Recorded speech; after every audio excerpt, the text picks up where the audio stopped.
পরিচ্ছেদ ১৩৫। উভয় পা গিরা পর্যন্ত ধোয়া।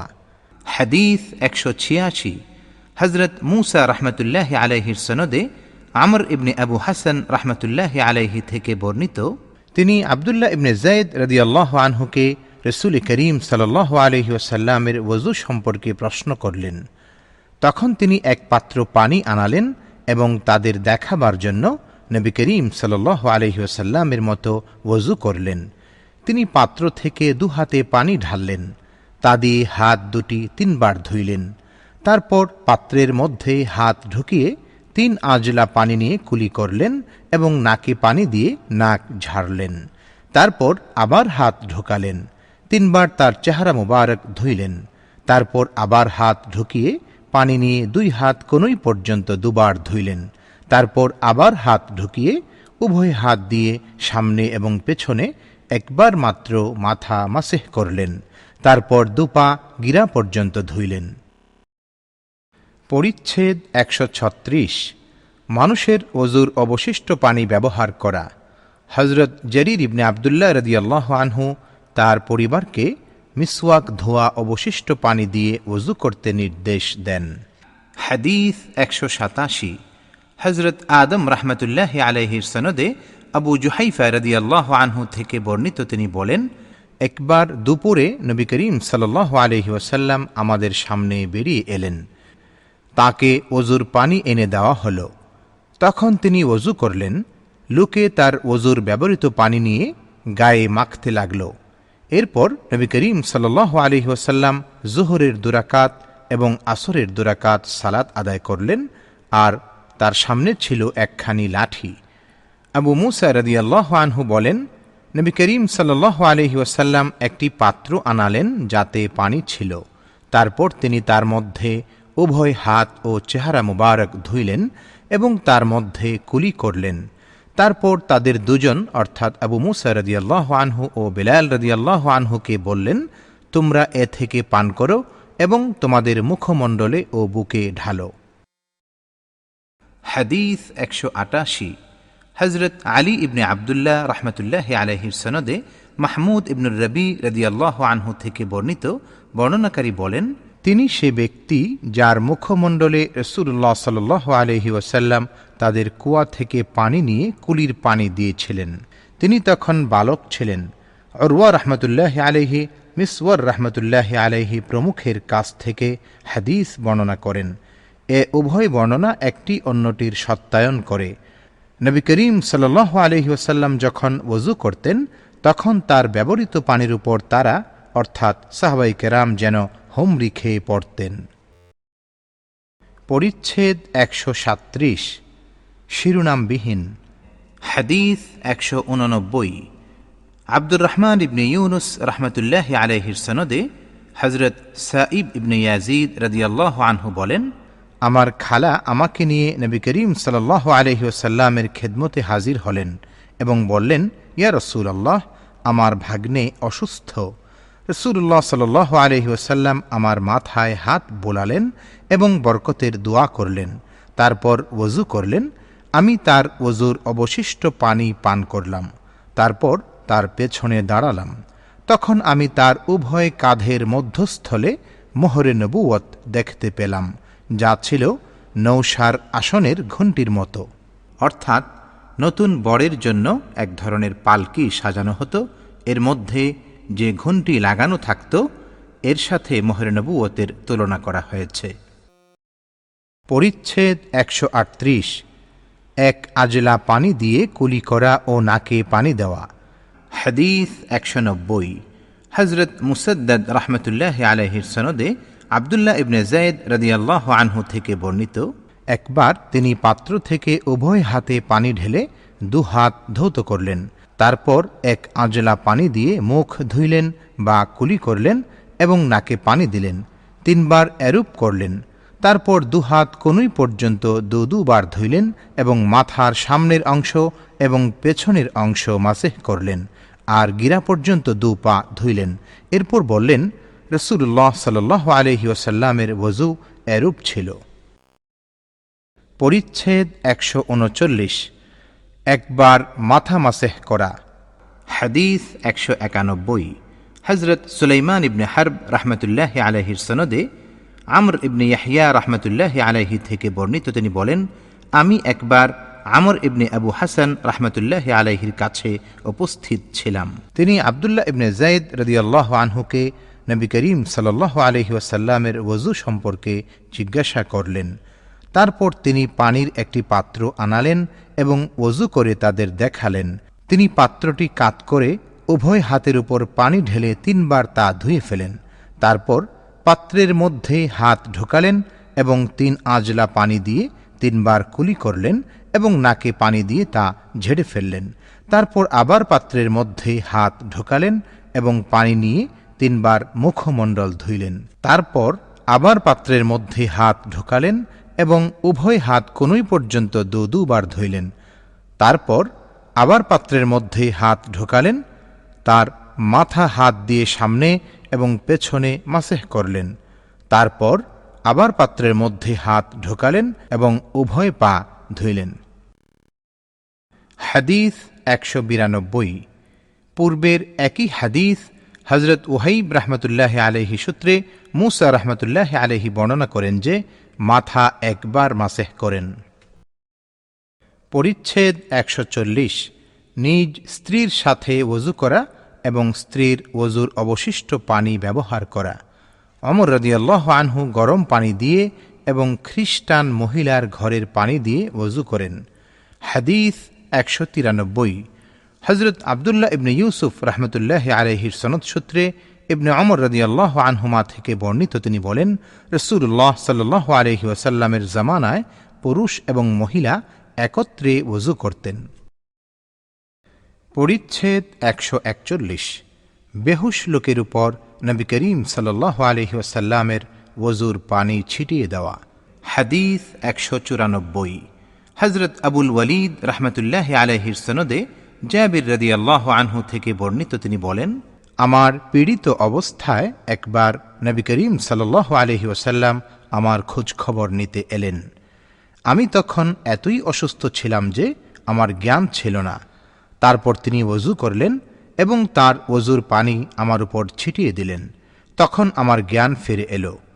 আমি বললাম, ইয়া রাসূলুল্লাহ, আমার মিরাস কে পাবে?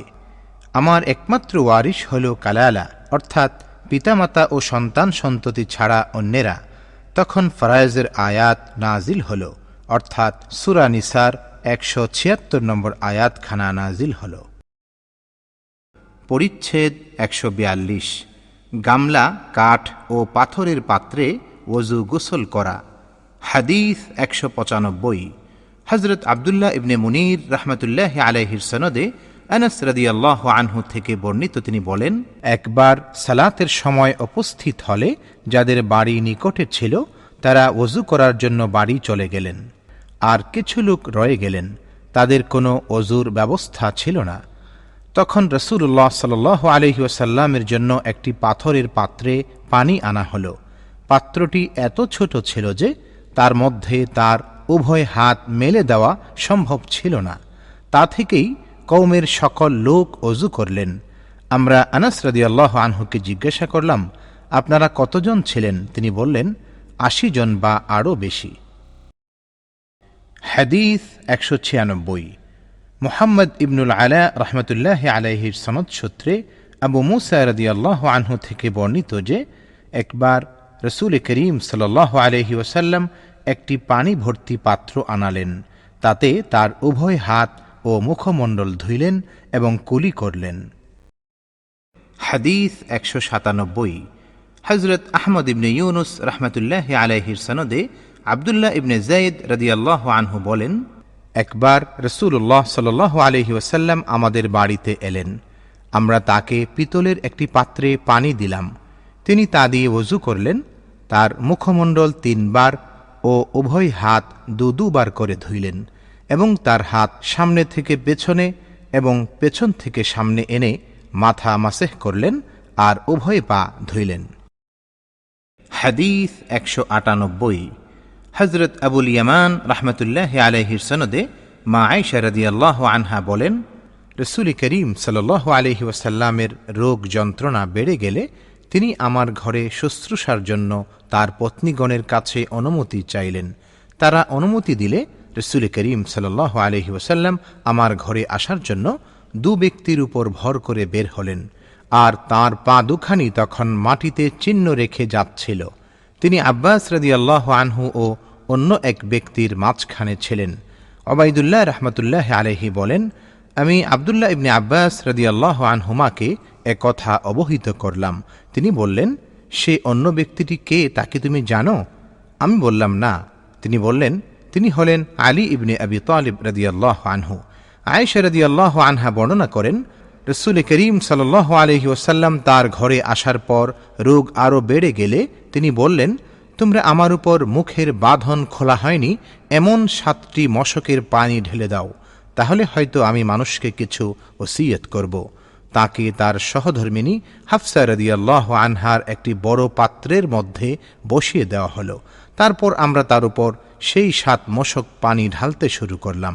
এভাবে ঢালার পর একসময় তিনি আমাদের প্রতি ইশারা করলেন, এখন থামো, তোমরা তোমাদের কাজ করেছ। এরপর তিনি বের হয়ে জনসমক্ষে গেলেন। পরিচ্ছেদ 143। গামলা থেকে ওযু করা। হাদিস 199। হযরত খালিদ ইবনে মখলদ রাহমাতুল্লাহি আলাইহির সনদে আমর ইবনে ইয়াহইয়া রাহমাতুল্লাহি আলাইহি বলেন, আমার চাচা ওযুর পানি বেশি খরচ করতেন। একদিন তিনি আব্দুল্লাহ ইবনে যায়েদ রাদিয়াল্লাহু আনহুকে বললেন, আপনি নবী করিম সাল্লাল্লাহু আলাইহি ওয়াসাল্লামকে কিভাবে ওযু করতে দেখেছেন? তিনি এক গামলা পানি আনালেন, সেটি উভয় হাতের উপর কাত করে তা থেকে পানি ঢেলে হাত দুখানি 3 বার ধুইলেন। তারপর তার হাত গামলায় ঢোকালেন। তারপর এক আঁজলা পানি দিয়ে 3 বার কুলি করলেন এবং নাক পরিষ্কার করলেন। তারপর পানিতে তার হাত ঢোকালেন। উভয় হাতে এক আঁজলা পানি নিয়ে মুখমণ্ডল 3 বার ধুইলেন। তারপর উভয় হাত কোনই পর্যন্ত 2 বার করে ধুইলেন। তারপর উভয় হাতে পানি নিয়ে মাথার সামনে এবং পেছনে মাসেহ করলেন এবং 2 পা ধুইলেন। তারপর বললেন, আমি রাসূল করিম সাল্লাল্লাহু আলাইহি ওয়াসাল্লামকে এভাবেই ওযু করতে দেখেছি। হাদিস 200। হযরত মুসাদ্দাদ রাহমাতুল্লাহি আলাইহির সনদে আনাস রাদিয়াল্লাহু আনহু থেকে বর্ণিত, রাসূল করিম সাল্লাল্লাহু আলাইহি ওয়াসাল্লাম এক পাত্র পানি চাইলেন। একটি বড় পাত্র তার কাছে আনা হলো, তাতে সামান্য পানি ছিল। তারপর তিনি তার মধ্যে তার আঙ্গুল রাখলেন। আনাস রাদিয়াল্লাহু আনহু বলেন, আমি পানির দিকে তাকাতে লাগলাম। তার আঙ্গুলের ভেতর দিয়ে পানি উথলে উঠতে লাগল। আনাস রাদিয়াল্লাহু আনহু বলেন, যারা ওযু করছিল আমি অনুমান করলাম তাদের সংখ্যা ছিল 70 থেকে 80 জন। পরিচ্ছেদ 144। এক মুদ পানি দিয়ে ওযু করা। হাদিস 201। হযরত আবু নুআইম রাহমাতুল্লাহি আলাইহির সনদে আনাস রাদিয়াল্লাহু আনহু থেকে বর্ণিত, তিনি বলেন, রাসূল করিম সাল্লাল্লাহু আলাইহি ওয়াসাল্লাম এক সা অর্থাৎ 4 মুদ থেকে 5 মুদ পর্যন্ত পানি দিয়ে গোসল করতেন এবং ওযু করতেন 1 মুদ দিয়ে। উল্লেখ্য যে 4 মুদ সমান 1 সা আর 1 মুদ সমান প্রায় 830 গ্রাম। পরিচ্ছেদ 145। উভয় মোজার উপর মাসেহ করা। হাদিস 202। হযরত আসবাগ ইবনুল ফরজ রাহমাতুল্লাহি আলাইহির সনদে সাদ ইবনু আবি ওয়াক্কাস রাদিয়াল্লাহু আনহু থেকে বর্ণিত, রাসূল করিম সাল্লাল্লাহু আলাইহি ওয়াসাল্লাম তার উভয় মোজার উপর মাসেহ করেছেন। আব্দুল্লাহ ইবনে ওমর রাদিয়াল্লাহু আনহুমা তার পিতা ওমর রাদিয়াল্লাহু আনহুকে এ ব্যাপারে জিজ্ঞাসা করলে তিনি বললেন, হ্যাঁ, সাদ নবী করিম সাল্লাল্লাহু আলাইহি ওয়াসাল্লাম থেকে কিছু বর্ণনা করলে সে ব্যাপারে আর অন্যকে জিজ্ঞাসা করো না। মূসা ইবনে উকবা রাহমাতুল্লাহি আলাইহির সনদ সূত্রে সাদ রাদিয়াল্লাহু আনহু থেকে বর্ণিত, তিনি বলেন, অতঃপর ওমর রাদিয়াল্লাহু আনহু আব্দুল্লাহ রাদিয়াল্লাহু আনহুকে অনুরূপ বললেন। হাদিস 203। হযরত আমর ইবনে খালিদ আল হাররানী রাহমাতুল্লাহি আলাইহির সনদে মুগীরা ইবনে শু'বা রাদিয়াল্লাহু আনহু থেকে বর্ণিত, তিনি বলেন, একবার রাসূলুল্লাহ সাল্লাল্লাহু আলাইহি ওয়াসাল্লাম প্রাকৃতিক প্রয়োজনে বাইরে গেলে মুগীরা রাদিয়াল্লাহু আনহু পানি সহ একটি পাত্র নিয়ে তার অনুসরণ করলেন। তারপর রাসূলুল্লাহ সাল্লাল্লাহু আলাইহি ওয়াসাল্লাম প্রাকৃতিক প্রয়োজন শেষ করে এলে মুগীরা রাদিয়াল্লাহু আনহু তাকে পানি ঢেলে দিলেন, আর তিনি ওযু করলেন এবং উভয় মোজার উপর মাসেহ করলেন। হাদিস 204। হযরত আবু নুআইম রাহমাতুল্লাহি আলাইহির সনদে হযরত আমর ইবনে উমাইয়া আদ-দামরি রাদিয়াল্লাহু আনহু তার পিতার সূত্রে বর্ণনা করেন যে তিনি রাসূলুল্লাহ সাল্লাল্লাহু আলাইহি ওয়াসাল্লামকে উভয় মোজার উপর মাসেহ করতে দেখেছেন। হারব ও আবান রাহিমাহুমুল্লাহ ইয়াহইয়া রাহমাতুল্লাহি আলাইহি থেকে অনুরূপ বর্ণনা করেছেন। হাদিস 205। হযরত আবদান রাহমাতুল্লাহি আলাইহির সনদে হযরত আমর ইবনে উমাইয়া রাদিয়াল্লাহু আনহু তার পিতা থেকে বর্ণনা করেন, তিনি বলেন, আমি রাসূল করিম সাল্লাল্লাহু আলাইহি ওয়াসাল্লামকে তাঁর পাগড়ির উপর এবং উভয় মোজার উপর মাসেহ করতে দেখেছি। মা'মার রাহমাতুল্লাহি আলাইহি আমর রাহমাতুল্লাহি আলাইহি থেকে অনুরূপ বর্ণনা করেন, আমি রাসূল করিম সাল্লাল্লাহু আলাইহি ওয়াসাল্লামকে তা করতে দেখেছি। পরিচ্ছেদ 146। পবিত্র অবস্থায় উভয় পা মোজায় প্রবেশ করানো। হাদিস 206। হযরত আবু নুআইম রাহমাতুল্লাহি আলাইহির সনদে মুগীরা রাদিয়াল্লাহু আনহু থেকে বর্ণিত, তিনি বলেন, আমি রাসূল করিম সাল্লাল্লাহু আলাইহি ওয়াসাল্লামের সঙ্গে এক সফরে ছিলাম। ওযু করার সময় আমি তার মোজাদ্বয় খুলতে চাইলে তিনি বললেন, ও দুটো থাকুক, আমি পবিত্র অবস্থায় এ দুটি পড়েছিলাম। এই বলে তিনি তার উপর মাসেহ করলেন। পরিচ্ছেদ 147। বকরির গোশত এবং ছাতু খেয়ে ওযু না করা। আবু বকর, ওমর ও ওসমান রাদিয়াল্লাহু আনহুম গোশত খেয়ে ওযু করেননি। হাদিস 207। হযরত আব্দুল্লাহ ইবনে ইউসুফ রাহমাতুল্লাহি আলাইহির সনদে আব্দুল্লাহ ইবনে আব্বাস রাদিয়াল্লাহু আনহুমা থেকে বর্ণিত, তিনি বলেন, একবার রাসূলুল্লাহ সাল্লাল্লাহু আলাইহি ওয়াসাল্লাম বকরির কাঁধের গোশত খেলেন, তারপর সালাত আদায় করলেন, কিন্তু ওযু করলেন না। হাদিস 208। হযরত ইয়াহইয়া ইবনে বুকাইর রাহমাতুল্লাহি আলাইহির সনদে হযরত আমর ইবনে উমাইয়া রাদিয়াল্লাহু আনহু থেকে বর্ণিত, তিনি রাসূল করিম সাল্লাল্লাহু আলাইহি ওয়াসাল্লামকে একটি বকরির কাঁধের গোশত কেটে খেতে দেখলেন। এ সময় সালাতের জন্য ডাকা হলো। তখন তিনি ছুরি ফেলে দিয়ে সালাত আদায় করলেন, কিন্তু ওযু করলেন না। পরিচ্ছেদ 148। ছাতু খেয়ে ওযু না করে কেবল কুলি করা। হাদিস 209।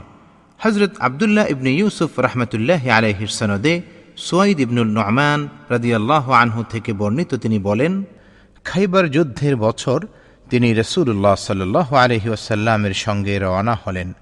চলতে চলতে তারা যখন সাহবা নামক স্থানে পৌঁছলেন, এটি খাইবারের নিকটবর্তী একটি অঞ্চল, তখন তিনি আসরের সালাত আদায় করলেন। তারপর খাবার আনতে বললেন, কিন্তু ছাতু ছাড়া আর কিছুই আনা হল না। তারপর তিনি নির্দেশ দেওয়ায় তা পানিতে মেশানো হল। রাসূলুল্লাহ সাল্লাল্লাহু আলাইহি ওয়াসাল্লাম তা খেলেন এবং আমরাও খেলাম। তারপর তিনি মাগরিবের জন্য দাঁড়িয়ে কুলি করলেন এবং আমরাও কুলি করলাম। পরে তিনি সালাত আদায় করলেন, ওযু করলেন না। হাদিস 210। হযরত আসবাগ রাহমাতুল্লাহি আলাইহির সনদে মাইমুনা রাদিয়াল্লাহু আনহা থেকে বর্ণিত, তিনি বলেন, একবার রাসূলুল্লাহ সাল্লাল্লাহু আলাইহি ওয়াসাল্লাম তাঁর কাছে একটি বকরির কাঁধের গোশত খেলেন, তারপর সালাত আদায় করলেন, কিন্তু ওযু করলেন না। পরিচ্ছেদ 149। দুধ পান করলে কি কুলি করতে হবে? হাদিস 211। হযরত ইয়াহইয়া ইবনে বুকাইর রাহমাতুল্লাহি আলাইহি ও কুতাইবা রাহমাতুল্লাহি আলাইহির সনদে ইবনে আব্বাস রাদিয়াল্লাহু আনহুমা থেকে বর্ণিত, একবার রাসূলুল্লাহ সাল্লাল্লাহু আলাইহি ওয়াসাল্লাম দুধ পান করলেন, তারপর কুলি করলেন এবং বললেন, এতে তৈলাক্ত পদার্থ রয়েছে, এজন্য কুলি করা ভালো। ইউনুস ও সালেহ ইবনে কাইসান রাহিমাহুমুল্লাহ জুহরি রাহমাতুল্লাহি আলাইহি থেকে অনুরূপ বর্ণনা করেছেন। পরিচ্ছেদ 150। ঘুমের পরে ওযু করা এবং দু একবার ঝিমালে বা মাথা ঝুঁকে পড়লে ওযু না করা। হাদিস 212। হযরত আব্দুল্লাহ ইবনে ইউসুফ রাহমাতুল্লাহি আলাইহির সনদে আয়েশা রাদিয়াল্লাহু আনহা থেকে বর্ণিত, তিনি বলেন, রাসূলুল্লাহ সাল্লাল্লাহু আলাইহি ওয়াসাল্লাম বলেছেন, সালাত আদায়ের অবস্থায় তোমাদের কারো যদি তন্দ্রা আসে তবে সে যেন ঘুমের রেশ কেটে না যাওয়া পর্যন্ত ঘুমিয়ে নেয়, কারণ তন্দ্রাবস্থায় সালাত আদায় করলে সে জানতে পারবে না সে কি ক্ষমা চাচ্ছে না নিজেকে গালি দিচ্ছে। হাদিস 213। হযরত আবু মা'মার রাহমাতুল্লাহি আলাইহির সনদে আনাস রাদিয়াল্লাহু আনহু থেকে বর্ণিত, তিনি বলেন, রাসূল করিম সাল্লাল্লাহু আলাইহি ওয়াসাল্লাম বলেছেন, কেউ যদি সালাতে ঝিমায় সে যেন ততক্ষণ ঘুমিয়ে নেয় যতক্ষণ না সে কি পড়ছে তা বুঝতে পারে। পরিচ্ছেদ 151। হাদস ছাড়া ওযু করা। হাদিস 214। মুহাম্মদ ইবনে ইউসুফ রাহমাতুল্লাহি আলাইহি ও মুসাদ্দাদ রাহমাতুল্লাহি আলাইহির সনদে আনাস রাদিয়াল্লাহু আনহু থেকে বর্ণিত, তিনি বলেন, রাসূল করিম সাল্লাল্লাহু আলাইহি ওয়াসাল্লাম প্রত্যেক সালাতের সময় ওযু করতেন। বর্ণনাকারী আমর ইবনে আমের রাহমাতুল্লাহি আলাইহি বলেন, আমি আনাস রাদিয়াল্লাহু আনহুকে জিজ্ঞাসা করলাম, আপনারা কিরূপ করতেন? তিনি বললেন, হাদাস অর্থাৎ ওযু ভঙ্গের কারণ না হওয়া পর্যন্ত আমাদের পূর্বের ওযুই যথেষ্ট হতো। হাদিস 215। হযরত খালিদ ইবনু মখলদ রাহমাতুল্লাহি আলাইহির সনদে সুয়াইদ ইবনু নু'মান রাদিয়াল্লাহু আনহু থেকে বর্ণিত, তিনি বলেন, খাইবার যুদ্ধের বছর আমরা রাসূলুল্লাহ সাল্লাল্লাহু আলাইহি ওয়াসাল্লামের সাথে বের হলাম। সাহবা নামক স্থানে পৌঁছে রাসূলুল্লাহ সাল্লাল্লাহু আলাইহি ওয়াসাল্লাম আমাদের নিয়ে আসরের সালাত আদায় করলেন। সালাত শেষে তিনি খাবার আনতে বললেন। ছাতু ছাড়া আর কিছু আনা হলো না। আমরা তা খেলাম এবং পান করলাম। তারপর রাসূল করিম সাল্লাল্লাহু আলাইহি ওয়াসাল্লাম মাগরিবের জন্য দাঁড়িয়ে কুলি করলেন, তিনি নতুন করে ওযু করলেন না। পরিচ্ছেদ 152। পেশাবের অপবিত্রতা থেকে সতর্ক না থাকা কবিরা গুনাহ। হাদিস 216।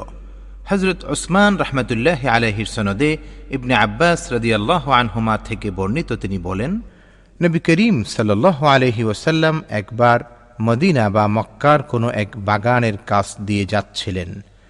তিনি এমন দু ব্যক্তির আওয়াজ শুনতে পেলেন যাদের কবরে আযাব হচ্ছিল।